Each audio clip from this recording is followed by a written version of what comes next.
Welcome to this deep dive into the world of Elon Musk, a man who's become synonymous with innovation and ambition and pushing the boundaries of what's possible. We've got a stack of sources here, interviews, articles, even glimpses into his childhood from a biography. And our mission, I guess you could say, is to figure out, what makes him tick. Yeah. Is he a visionary genius or just a really lucky guy? Right. Let's find out. Yeah, what's interesting about Elon Musk is that his story isn't just about, tech or rockets or electric cars. It's a study in resilience and a masterclass in ambition, driven by some really unusual experiences in his early life. Okay, let's unpack this. His childhood in South Africa, especially his relationship with his father, Errol, seems to have played a significant role in shaping, the man he is today. Absolutely. His father, Errol, was quite a complex character, an engineer, an adventurer, but also, according to our sources, a difficult personality. For instance, after Elon was hospitalized following a severe beating from bullies at school, Errol didn't offer comfort or support. Instead, he sided with the bullies. Wow, that's hard to even fathom. How could a father react that way? It's certainly not your typical fatherly response. Biographers suggest that this pattern of difficult interactions with his father contributed to Elon developing a high pain threshold and this constant need to prove himself, almost like he internalized the idea that discomfort equals progress. That's a fascinating insight. So is that why he always seems to be pushing himself to the limit, taking on these seemingly impossible challenges? It's certainly a plausible connection. Some sources describe him as someone who just doesn't know how to savor success, almost like he's wired for this perpetual state of striving. Yeah, it's like he's constantly chasing the next impossible goal, never quite satisfied with where he is. But amidst this challenging relationship with his father, he had a close bond with his mother May and his brother Kimball. They shared this sense of adventure, formed a tight-knit unit. Yeah. His mother, May, and brother, Kimball, were his partners in crime, his escape from the difficulties he faced at home. Their adventurous spirit and close relationship provided a counterbalance to the challenges posed by his father. Yeah, it's heartwarming to hear that he had that kind of support system in his life. Yeah. Were there other early influences that shaped his worldview? Science fiction played a big role, especially The Hitchhiker's Guide to the Galaxy. The book's humor, the exploration of existential questions, it all deeply resonated with young Elon. And this love for science fiction wasn't just a passing phase. It seems to have instilled in him this belief that anything is possible if you set your mind to it. So that's where his quirky sense of humor and out-of-this-world ideas come from? Maybe. It's all starting to make sense now. But his entrepreneurial spirit also emerged early on, right? Yes, even as a kid, he was always trying to find ways to make money, to build things. There's this story about him trying to convince his dad to invest in a roulette scheme he'd devised. Even back then, he was analyzing systems, looking for loopholes, trying to beat the odds. It's like he was born an entrepreneur. He was always looking for ways to innovate, to disrupt the status quo, even if it meant, going against the grain. And this desire to challenge norms eventually led him to make a pretty bold move, escaping the confines of South Africa. At just 17, he moved to Canada, alone, facing a whole new set of challenges. Imagine this young Elon on a Greyhound bus, crossing the entire country just to visit relatives. Talk about a leap of faith. Wow, that takes guts. No. Most teenagers wouldn't even dream of doing something like that. Right. It really speaks to his adventurous spirit and his determination to forge his own path. And it's in Canada where we start to see his early successes take shape. So Canada was a turning point for him. In many ways, yeah. He excelled at Queen's University and even secured interesting internships, including one where he worked on supercapacitors for electric vehicles, foreshadowing his future with Tesla. Supercapacitors, by the way, are energy storage devices that can charge and discharge much faster than traditional batteries. That's incredible. It's like these early experiences were laying the groundwork for his future obsessions. He was exposed to technologies and ideas that would later become central to his ventures. Yeah, you got it. It was also during this time that he started to blossom socially, shedding the more solitary persona from his younger years. He embraced the college party scene and even formed a close bond with a fellow student named Adeo Ressi. Adeo would later play a crucial role in those interesting and somewhat comical trips to Russia. Remember those? Oh, yes. The Russian rocket saga. That's a story for the ages. Indeed. But before we blast off to Russia, we need to talk about the birth of Zip2, Elon's first real foray into the world of Silicon Valley, and a story that reveals his relentless work ethic and his, let's say, unique management style. Zip2, right. This is where his reputation as a demanding, sometimes abrasive leader really starts to take shape. There are stories of him rewriting his colleagues' code in the middle of the night, much to their frustration, and clashing with Zip2's leadership over their strategy. This eventually led to his removal as CEO of the company he founded. So even as a young entrepreneur, he wasn't afraid to ruffle some feathers, to push people to their limits in pursuit of his vision. He definitely wasn't afraid to make waves. And despite being ousted from Zip2, he wasn't deterred. It's almost like setbacks fueled his determination even further. That's an important lesson right there. Not being afraid to fail, to learn from your mistakes, and to come back stronger. That resilience seems to be a recurring theme in his story. Absolutely. And speaking of resilience, around this time, he also met a woman named Justine, who would become his first wife. Their whirlwind romance and subsequent marriage is a whole other chapter in the Elon Musk saga. Okay, here's where things get really interesting, Justine. Was it love at first sight? Well, it was certainly a fast-paced romance. There was a strong initial attraction, and things moved quickly towards marriage. But even on their wedding day, there were hints of the complexities that would come to define their relationship. Ooh, pre-wedding drama. Spill the tea. Well, on the morning of the wedding, Elon went missing, leaving everyone wondering if he was getting cold feet. His friends, including his brother Kimball and close confidant Navaid Farouk, spent hours searching for him, even trying to convince him to elope to escape the pressure. That's incredible. It sounds like his aversion to contentment, that need to keep pushing forward, extends even to his personal life. It's a fascinating observation, isn't it? It's as if he thrives on a certain level of intensity, even when it comes to love and relationships. But eventually he did show up, and the wedding proceeded. Right after, he dove headfirst into his next venture, PayPal. But before we get into that, do you want to hear more about what happened on the morning of the wedding? Oh, absolutely. Let's dive into those details. What was going through his mind? Did he almost back out? This is too juicy to pass up. Well, according to those close to him, he was experiencing a wave of pre-wedding jitters. He was having second thoughts, wondering if he was truly ready for this commitment. His friends tried to ease his anxieties, even suggesting they all elope to Las Vegas to escape the pressure. But ultimately, Elon, always one to face his challenges head-on, decided to go through with the ceremony. That's so Elon, right? Even when faced with doubts and uncertainties, he pushes forward, determined to see things through. It's this unwavering resolve that seems to set him apart.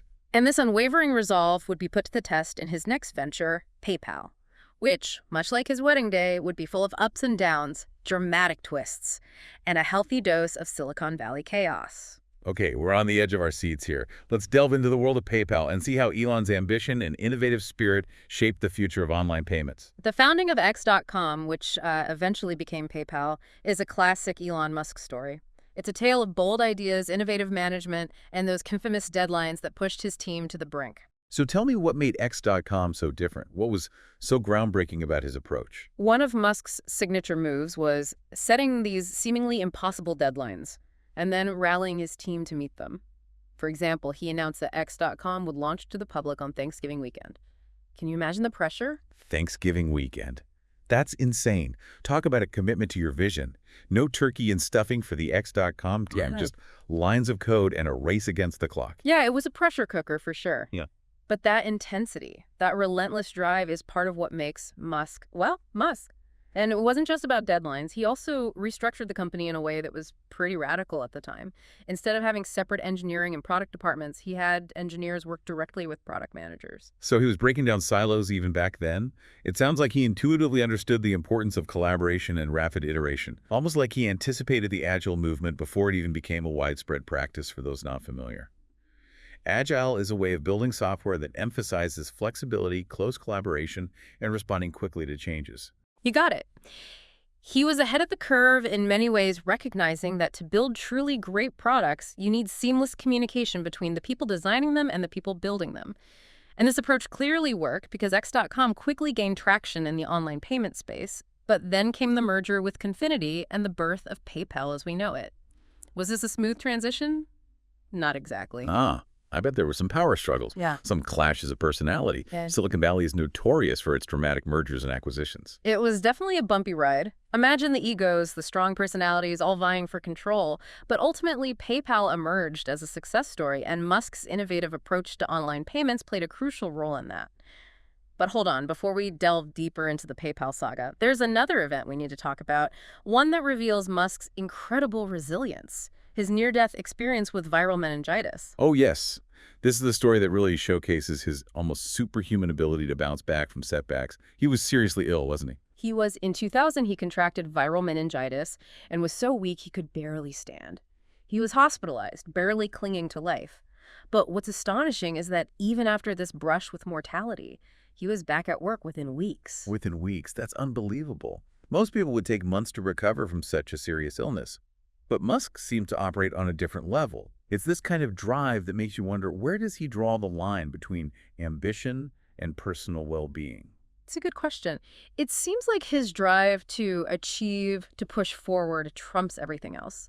And it's around this time, while he's still navigating the complexities of PayPal, that his lifelong fascination with space exploration really takes hold. Yes, this is where the Mars dream comes into the picture, that audacious vision of making humanity a multiplanetary species. Exactly. It starts with an idea he calls Mars Oasis, a plan to send a greenhouse to Mars to grow plants. A symbolic gesture to show that life on Mars is possible. A greenhouse on Mars. That sounds like something straight out of a science fiction novel. Did he really think he could pull that off? He was serious. He saw it as a way to inspire public interest in space exploration and to demonstrate the feasibility of colonizing Mars. So how did he plan to get this greenhouse to Mars? Well, that's where the story takes a rather interesting turn. He initially explored buying rockets from Russia. Russia. It's getting good. I can only imagine the cultural clashes and negotiating tactics involved. It was quite a spectacle. He went on a few trips to Russia with a team of engineers to try and purchase refurbished intercontinental ballistic missiles. Talk about a risky proposition even for Elon Musk. Refurbished missiles. That sounds like a recipe for disaster. I mean, even for someone known for taking risks, this seems like a step too far. And the trips themselves were full of these almost comical encounters. Apparently, the Russian officials weren't too impressed with this young, ambitious entrepreneur. They seemed to view him as a bit of a joke. Oh, I bet there are some hilarious anecdotes from those meetings. Can you give us a glimpse behind the scenes? Well, during one meeting, a Russian official reportedly spat on Musk and his team, a gesture of disrespect meant to signal that they weren't serious players in the world of space exploration. Seriously, spat on them? That's outrageous. It was a clear indication that they weren't going to make things easy for him. They kept raising the price on the missiles, almost toying with him, knowing that he couldn't afford their exorbitant demands. So what did Musk do? Did he walk away from the negotiating table, defeated and humiliated? Not a chance. The experience had the opposite effect. It fueled his determination. He realized that buying rockets from others wasn't the way to go if he wanted to achieve his ambitious goals. He needed to build his own rockets. And that's the spark that ignited SpaceX. Talk about turning a setback into a catalyst for innovation. Exactly. From a greenhouse on Mars to building his own rockets, his ambition just kept expanding. What's even more remarkable is that all of this was happening while he was still heavily involved with PayPal. It's mind-boggling how he managed to juggle all these massive ventures at the same time. Did he ever sleep? Did he have a life outside of work? It's a good question.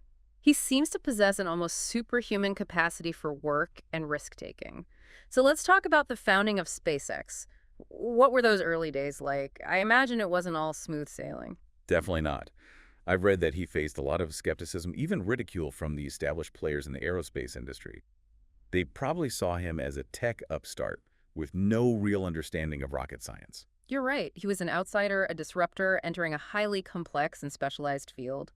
He faced skepticism from friends, colleagues, and industry experts. And to make matters worse, the first 3 SpaceX launches all ended in failure. 3 failures in a row. That's got to be demoralizing.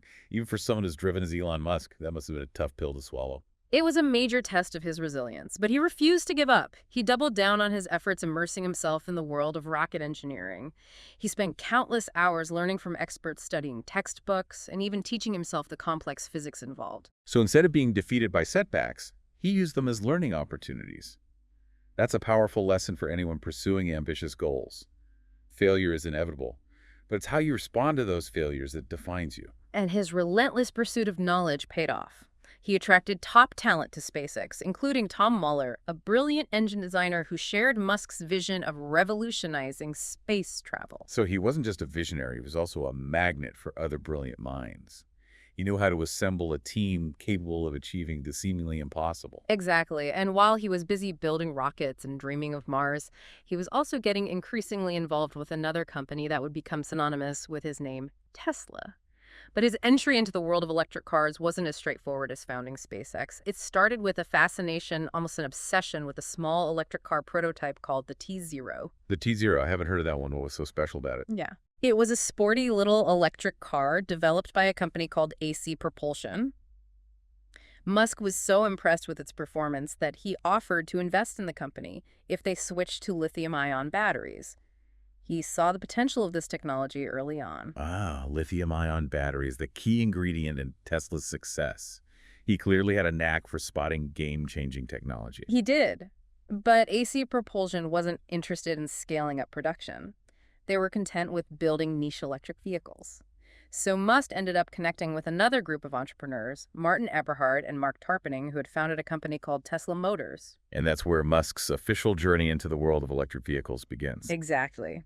He initially invested in Tesla Motors and became chairman of the board.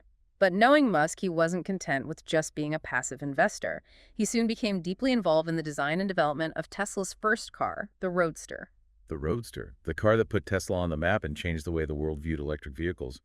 But I've heard that Musk and Eberhard clashed quite a bit over the car's design. What were their differences? They had very different visions for Tesla. Eberhard wanted to build practical, affordable electric cars for the mass market. A good idea. But Musk wanted something more ambitious, something that would turn heads and shatter the perception of electric cars as boring and slow. So the classic Musk approach aimed for the extraordinary, defy conventional thinking, and push the boundaries of what's possible. You got it. He wanted to create a car that would make people fall in love with electric vehicles, a car that would showcase their performance potential and make a statement about the future of transportation. And despite their clashes, the Roadster turned out to be a huge success. It was a game changer, a car that redefined the electric vehicle market. But I'm sure the journey wasn't easy. Both SpaceX and Tesla must have faced enormous challenges in those early years. Absolutely. They were both navigating uncharted territory, pushing the limits of technology and innovation. There were launch failures, production delays, funding issues, and the constant pressure of keeping up with Musk's demanding leadership style. Sounds like a recipe for burnout. How did he cope with all that stress? Was there a point where he felt like giving up? Well, according to our sources, he didn't always handle the stress in the healthiest ways. He worked relentlessly, often sleeping at the factories, sacrificing his personal life for his companies. And this took a toll on his marriage, leading to his divorce from Justine in 2008. That's heartbreaking. It seems like his relentless pursuit of his goals came at a significant personal cost. It did. But through it all, he never gave up on either company. He saw them as his children, his legacy, and he was determined to see them succeed no matter the personal sacrifices involved. That's an incredible level of commitment and a testament to his belief in his vision. Yeah. And eventually, his persistence paid off. It did. Yeah. Against all odds, both SpaceX and Tesla achieved major breakthroughs. SpaceX secured a multi-billion-dollar contract with NASA to transport cargo and astronauts to the International Space Station. And Tesla went public with a successful IPO, raising the capital needed to fuel its growth and bring the Model S, its groundbreaking electric sedan, to market. So from the brink of collapse to monumental victories, it's like a Hollywood script come to life. He defied the skeptics, silenced the critics, and emerged as a titan of both the tech and aerospace industries. It's a truly remarkable story. And this is just the beginning of Musk's rise to global prominence. From gigafactories to Twitter, his ambition seems to have no bounds. But those are stories for another time, another deep dive into the ever-evolving saga of Elon Musk. Yeah, it's amazing to think that all of this, the rockets, the electric cars, the near-death experiences, all happened before he even turned 40. Yeah, it really puts things into perspective, doesn't it? I mean, we often associate these kinds of achievements with, seasoned veterans, but Musk achieved all of this while he was still relatively young. Right, and it all seems to stem from this core belief that anything is possible if you're willing to push boundaries and defy, conventional wisdom. But that intensity, that relentless drive, it's a double-edged sword. Yeah. It certainly is. While it fuels his extraordinary accomplishments, it also seems to come at a personal cost. We've seen how his workaholic tendencies contributed to the breakdown of his first marriage. It makes you wonder, is there a point where ambition becomes self-destructive? It's a question a lot of people have asked about Elon Musk. Can you achieve this level of success without sacrificing personal relationships, mental well-being, even basic things like sleep? But let's move on to his later years. What happens after SpaceX and Tesla become these global giants? Does he finally slow down, take a well-deserved break? Not a chance. He's got this boundless energy, this insatiable curiosity that keeps him pushing forward. It's like he's on a mission to solve every major challenge facing humanity, so he embarks on a whole series of new ventures. Let's dive into those. What were some of the big projects he tackled after SpaceX and Tesla were on solid footing? He launched initiatives like the Gigafactories, massive facilities designed to produce batteries at an unprecedented scale, aiming to accelerate the transition to sustainable energy. He acquired Solar City, a company focused on making solar energy more accessible to homeowners, further solidifying his commitment to fighting climate change. So he was really doubling down on his vision for a sustainable future, but his ambitions didn't stop there, did they? Not even close. He founded the Boring Company, a venture focused on tackling traffic congestion by building underground tunnels. He also launched Neuralink, a company exploring the potential of brain-computer interfaces, with the ambitious goal of merging human consciousness with artificial intelligence. Wow, from space travel to brain implants. It's like he's jumping from one science fiction movie to another. Right. But alongside these groundbreaking ventures, he also cultivated a larger-than-life public persona, right? Yeah, he became known for his bold predictions, his often controversial tweets, and his willingness to engage in public spats with critics. He wasn't afraid to speak his mind, even if it meant ruffling some feathers. He became a master of generating headlines and captivating the public's attention. Yeah, he's definitely not your typical CEO, hiding behind press releases and carefully crafted statements. Yeah. He seems to relish the spotlight, embracing the role of provocateur and pushing the boundaries of what's considered acceptable behavior for a public figure. It's a fascinating and often perplexing aspect of his personality. He's simultaneously a brilliant innovator and a reckless showman, a champion for progress and a magnet for controversy. And this duality was on full display in 2022 when he made a move that sent shockwaves through the world. He acquired Twitter. The Twitter acquisition was a roller coaster ride from the start. There was initial excitement about the potential for Musk to transform the platform into a bastion of free speech and innovation, but things quickly descended into chaos with mass layoffs, controversial policy changes, and a constant stream of impulsive tweets that alienated users and advertisers. It was like watching a real-time experiment in social media disruption, with the fate of one of the world's most influential platforms hanging in the balance. And it definitely amplified the debate about Musk's leadership style and his impact on society. Is he a force for good, or is he recklessly wielding his power and influence? That's the million-dollar question. The Twitter saga exposed both his brilliance and his flaws, his idealism and his impulsiveness. It became a microcosm of his complex personality and the challenges of harnessing his disruptive energy for the greater good. So what does it all mean? What are we to make of this man who seems to defy categorization? That's the beauty and the challenge of understanding Elon Musk. He's a paradox, a force of nature who's reshaping our world in profound ways. He's a visionary who dreams of colonizing Mars while simultaneously grappling with the complexities of human interaction on a platform like Twitter. He's capable of great generosity and shocking callousness, of inspiring awe and generating fear. It's a fascinating and unsettling combination, and makes me wonder, what kind of legacy is he building? He often talks about wanting to make humanity a multiplanetary species to ensure our survival in the face of existential threats. Yeah, he sees space exploration as our insurance policy, our backup plan in case things go wrong here on Earth. But what about the legacy he's creating here and now? Is it a path to progress or a cautionary tale? Is he paving the way for a brighter future, or are we witnessing the rise of an unchecked ego with the potential to do as much harm as good? These are questions we'll continue to grapple with as Elon Musk continues to disrupt industries, challenge norms, and redefine what it means to be a leader in the 21st century. He's a legend, a disruptor, a provocateur, a man who defies easy answers. And that's what makes him so fascinating, so endlessly captivating. His story is far from over, and its ending is yet to be written. We'll just have to wait and see what audacious feats, what controversial decisions, what world-altering innovations he'll unveil next. Thanks for joining us on this deep dive into the world of Elon Musk. It's been a wild ride full of twists and turns, breathtaking achievements, and perplexing contradictions. We're left with more questions than answers. But one thing's for sure, this is a story that will continue to unfold for years to come, and we can't wait to see what happens next. Until next time.